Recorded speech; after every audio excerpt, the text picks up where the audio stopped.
Alrighty, folks, welcome back to Adobe Live. It is good to see you, folks. I see so many friends in the chat. I see Jennifer is here this morning, Richard, Chad Rolfs, Biola. I see Ron Potter, Reverb Mike, Carol, General Kenobi. Hello there. Robert is here. Sam Peterson, the one and only. Austin Browning, Andreas, Christian, Susan. It's good to see all of you folks in here today. For those of you who don't know where the people are that I am greeting and why I'm saying hello to ghosts, seemingly, you're probably over on the YouTube chat, and I am not reading that chat. I am reading the behance.net/live chat. So if you're over on YouTube and you want to join the party, please head over to behance.net/live so we can hang out, get to know each other, answer any questions. And for those of you who have never been here before and have never seen one of these challenges, my name is Voodoo Val. I teach the challenges every so often, and this round of challenges that I've put together for you folks is about creating your very own personal series for what is probably going to be your first project of 2021, kind of sprucing up your Behance profile for the new year. And also putting together some really great assets to post to social media about your new project.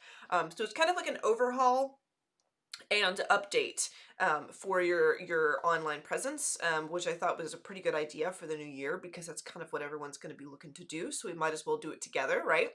And basically what we do here is every morning, every weekday for this week and next week, you'll be able to go to the landing page for our challenge and check out all of the brand new challenges that have been unlocked for the day. About 8 a.m. Pacific time, you can head over to the page that looks like this. Let me pop over here. This is the landing page, behance.net/challenge/Photoshop. You'll know you're in the right place if you scroll all the way up to the top and you see January 4th through January 15th up here. That is the time frame that I'm working in. If you're watching these videos as a replay or in the archive and you are way forward in the future, hello from the past. Also, you may not see this date here when you go to that challenge landing page because we may be on a separate challenge by the time you see this video. So if you would like to go back and look at past challenges, all you have to do is scroll to the bottom here, check out these dates on the right hand side, and you'll be able to get the starter files, watch the past videos for these challenges, and participate by posting your work in the Discord. You get like a little 1 through 4 of how it works here up at the top that will lead you through the steps you can take to get involved. And then here is where all of the challenges start to be released. So the first day we did a personalized selfie, polish a selfie with retouching tools in Lightroom alongside neural filters in Photoshop. We created a style guide to help us guide ourselves through the process of creating assets for our new personal series. Yesterday we created a template for social media, or a few templates for social media that we can use, and today what we're going to be doing is diving into that template. We're going to personalize it, we're going to move things around, maybe create a few different layouts, and I'm going to show you some pretty cool tips and tricks that you can use to design that social media post, and also tips and tricks so that you can come in and re-edit the template and the layout that you've created multiple times so you can continue to use the same template for multiple posts in the future instead of not having any content to post to social media when you have an announcement to make. That is it for now here, aside from, you can hit this get started button to download the template file that I've created for you. And if you need to come back and watch this video, you can always click watch video right here. That will work for you, so you can come back and review the challenge video. You can also post your work to Discord if you head over to Discord, bit.ly/PS Discord, making sure that P and S are capitalized. You'll be able to post your work for everyone to check out. In the Discord, it looks like this. This is where everyone is posting their work. This is really cool. This one just came in from Mir just before I went live here. Mir says, I'll do a better one, but I will be practicing a little bit. This is the template that they created for their social media post, which I really like. I love like this interesting shadow back here. I love that it has, it's just like a little card, like a hand is holding up, like, by the way, I'm doing X, Y, and Z on this day, you know, whatever you need to say to social media. And I think this looks great. If I could offer any advice for improvement, however, I would say I would almost like this card, the background of this card, to be a little bit brighter in the same, you know, color family as like the color of the hand and the background. Like it all really works very well. But I would almost want it to be a little more vibrant so that when I look at it, it really sticks out to me as like, boom, the information's here. And it is very obvious, but I think maybe if you tested it out, you might find that you feel the same way. And if you don't like it, revert back to what you had in the first place. But I'd love to see it a little brighter, just to see if we can make that text that's on it pop even more. But well done, very well done. We've got this from Jackie Pavan. This is the day 3 kind of challenges. This is really, really cool. I really like all of these different um, things here. I wonder if you mean that this is for day or for challenge number 2, not challenge number 3, because we do have fonts, we have colors, we have images and stuff, just like the style guide is supposed to be. This is really nice. This is very inspiring. It looks like you're coming up with like a lot of really inspirational projects for your project, your series that you're making, which I love. Well done.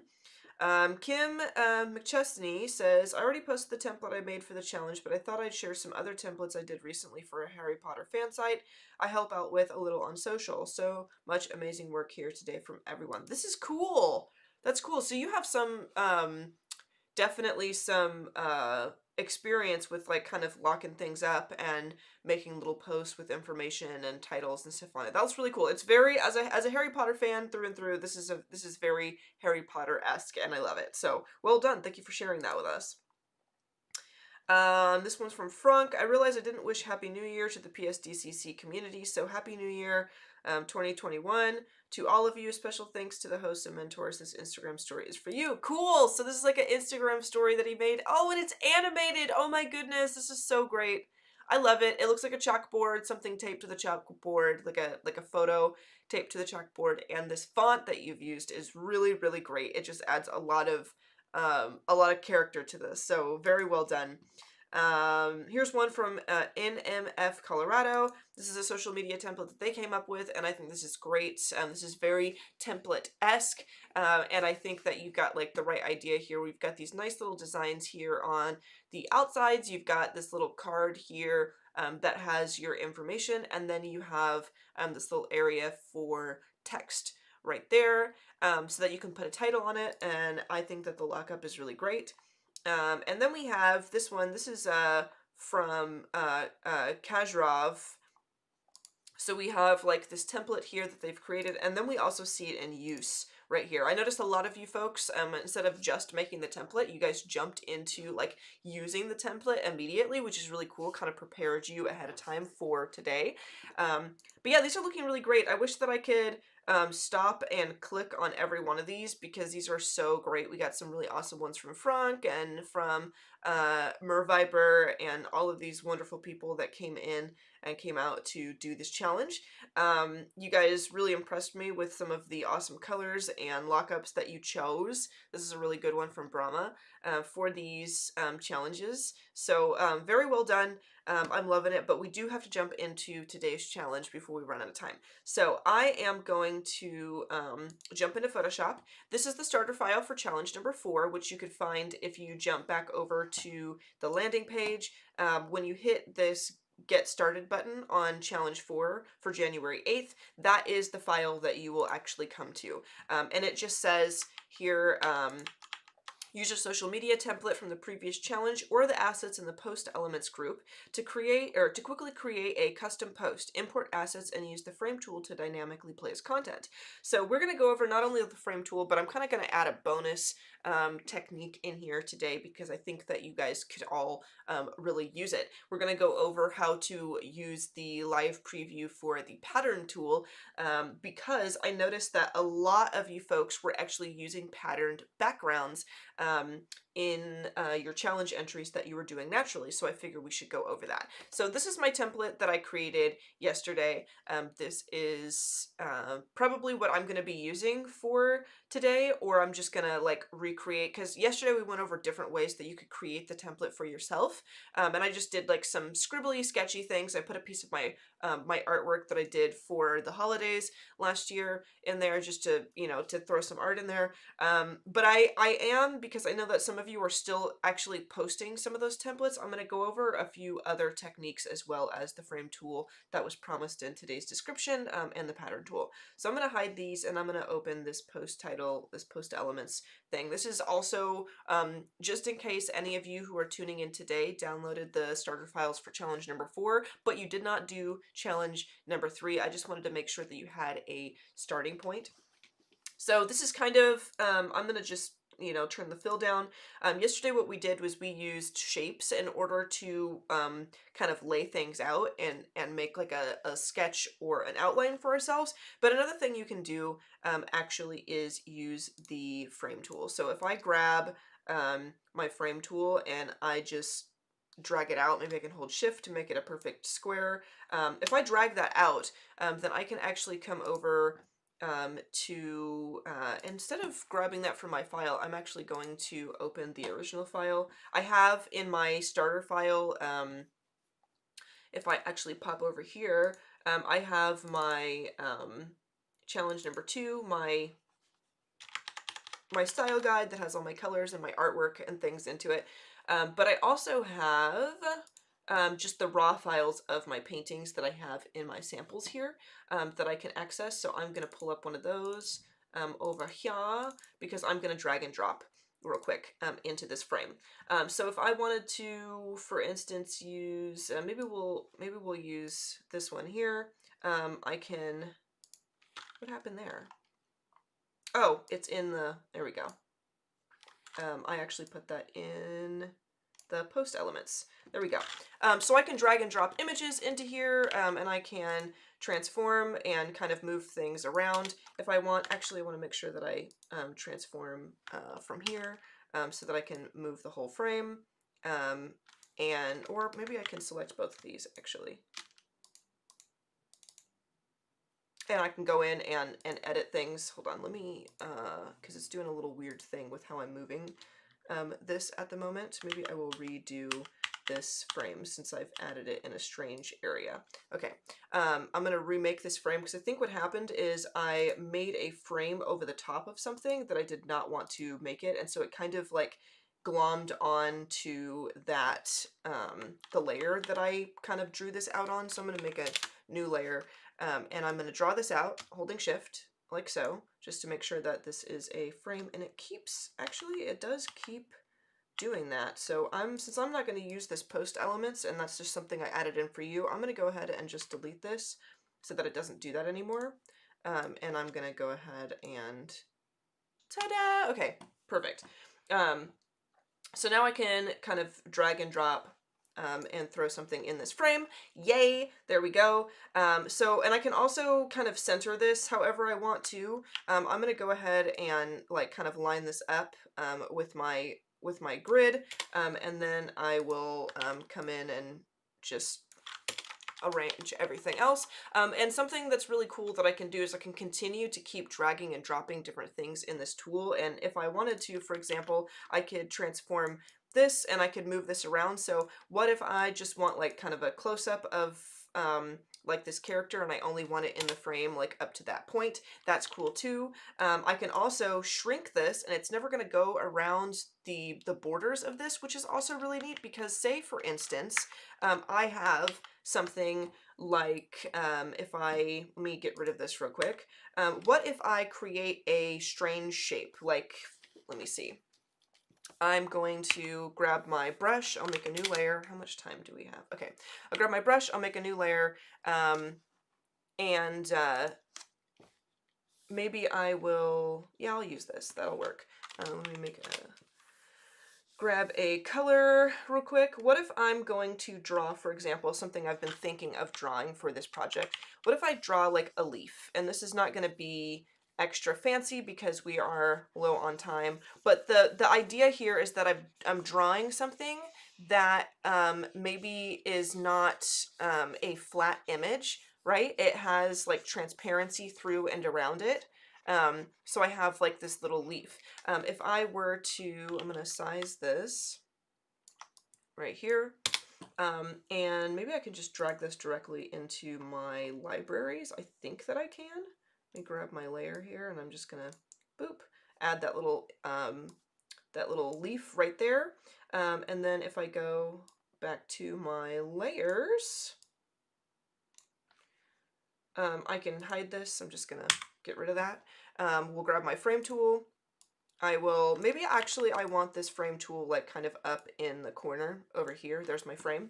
And what I'm going to do is I'm going to drag and drop again from my libraries. I'm just going to drag this image into the frame. And so you can see that it actually holds that transparency, which is really, really useful because, so, you know, like I did this, maybe these are frames that keep things in, and then these polygons that I've added in here are transparent, you know, non-square shapes that have like holes punched in them or whatever I want to do. I can actually do that, and I can come in with my free transform, and I can, maybe I just want this to like kind of peek in at the corner here, and you can see through it, and it's, you know, it's a very useful, unique kind of way to start arranging things. So I can place frames all around and just drag and drop elements in there.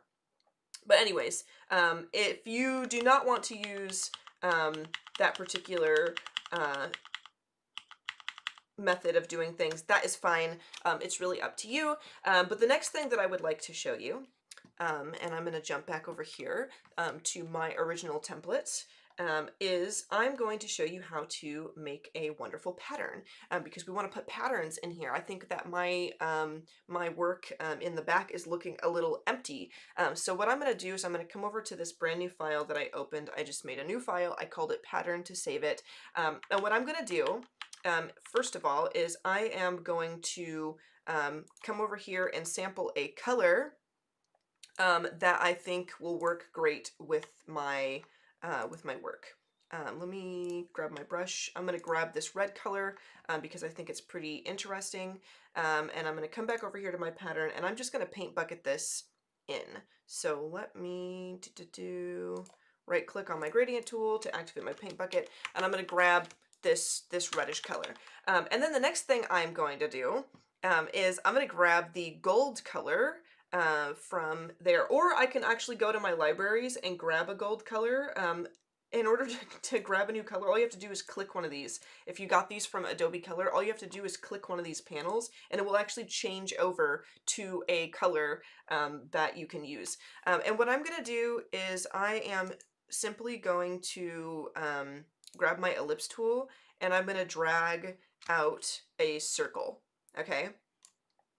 And I'm going to make sure that this is filled with that kind of goldish color. Maybe I'll actually make it like more of this brown. And then I'm also going to take the stroke off. Make sure the stroke is set to 0 so that I have this here. And then what I'm going to do is turn on the live pattern view. So if you go into view and go to pattern preview, you can say OK.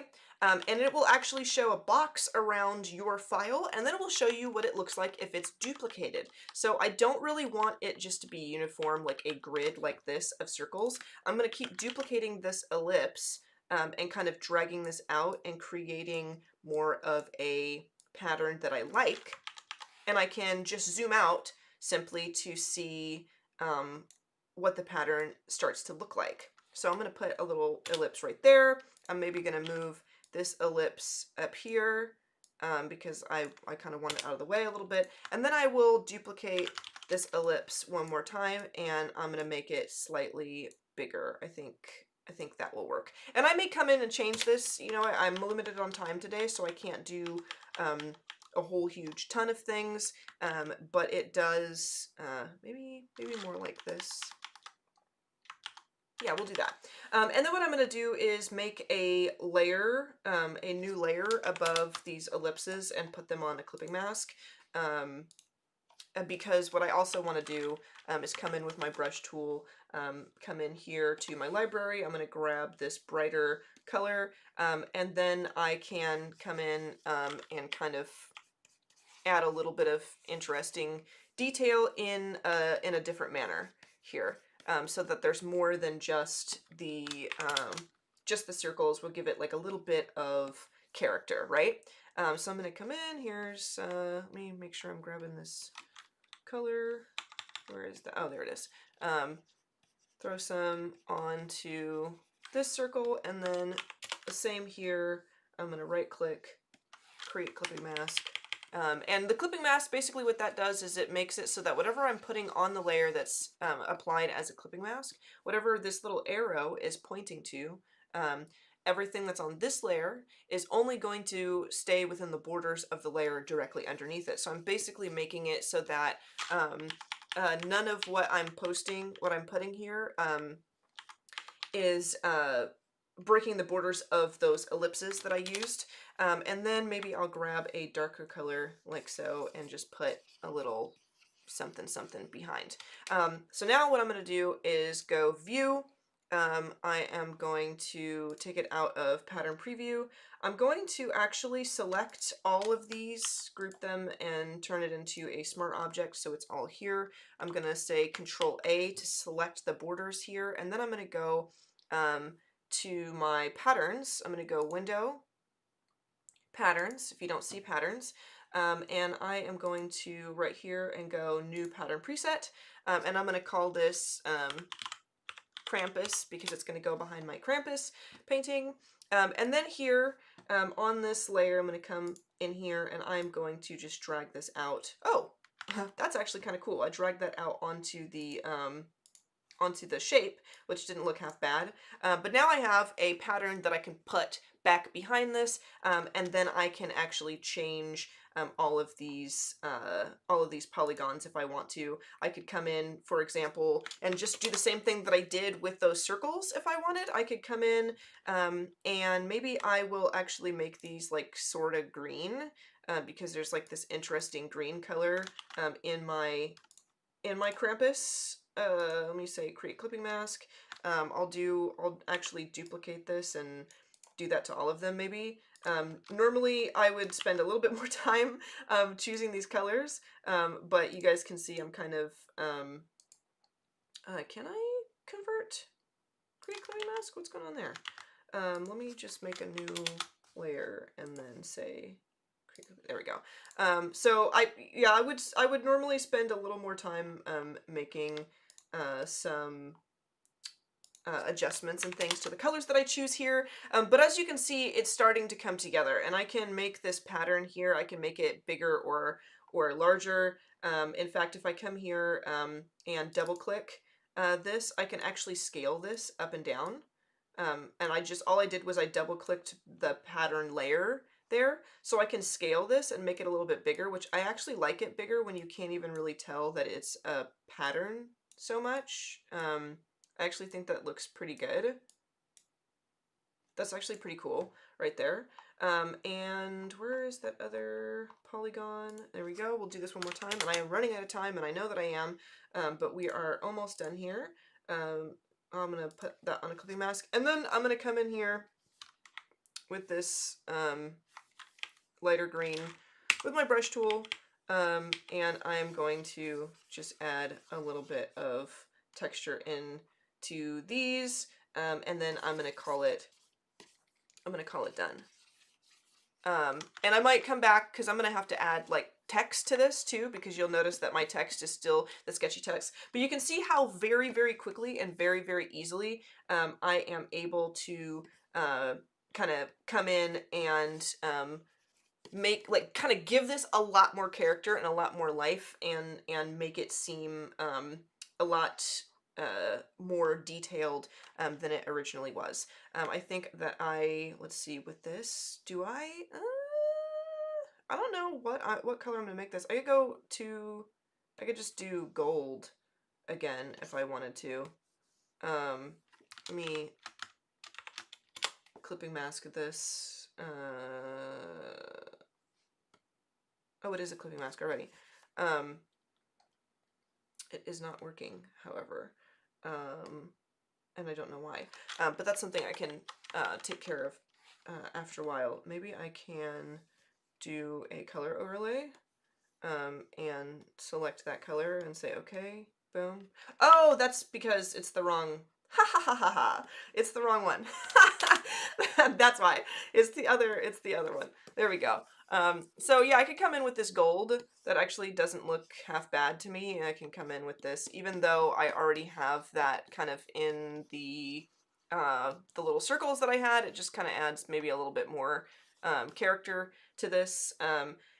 And I could come in with some red if I wanted to, just to start making everything look interesting, and then come in with my text tool and add some text. But that is another handful of different ways that you can use, that you can employ to make your posts and your templates even more awesome. I hope that you enjoyed this. I do have to take off because I'm gonna get cut off and I don't want to, but I love and appreciate you guys. Thank you so much for joining me today, and I can't wait to see what kind of patterns you come up with and how you start using the frame tool to make some cool posts. So I will see you folks Monday morning. Actually, I'll be back with challenge number 5 on Monday. So until then, happy designing and take care.